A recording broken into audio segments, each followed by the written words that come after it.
When you're shooting video, the placement of the camera plays a large role in the emotional impact of your shots. And so I want to give you a few examples from some old public domain movies of interesting camera placement.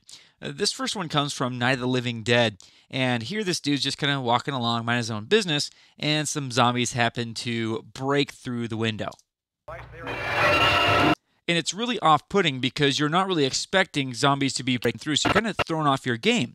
Now, what the director did is tilted the camera a little bit to kind of reinforce that feeling of being thrown off your game. If I back up the footage here a little bit, you can see that these camera angles are not quite right. Something's just a little off edge. And so the camera placement is supposed to kind of mirror the way you're supposed to feel.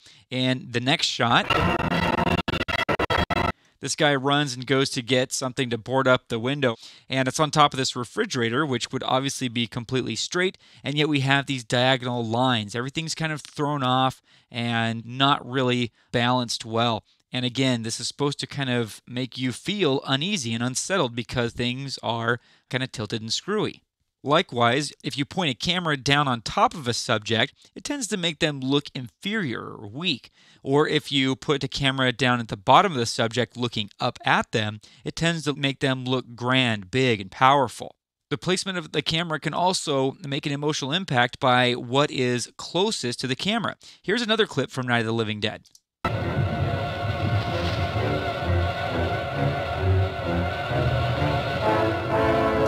So this girl, the hero who we're supposed to feel sorry for, she trips and falls.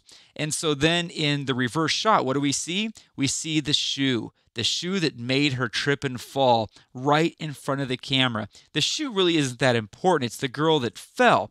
But by having that shoe right in our face, we understand her dilemma. She was wearing heels, she tripped and fell, and right in our face, we see her problem. So her problem becomes our problem because of the placement of the camera.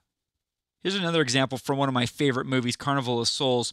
This is a part where our hero here is drawn to this creepy carnival that's no longer here. It's all gone away and shut down. And the camera angle is from behind this fence. And it's almost suggesting that she just doesn't belong here. We have the fence right in front of the camera. We're not seeing from behind her shoulder. We're seeing the fence. It also might suggest that there's something here, something behind the fence that we're getting a point of view shot from some kind of monsters or something that is kind of lurking behind this fence. Now, if you're making something like a documentary, like a work of nonfiction, a newscast or something like that, you might not want to fiddle with the camera.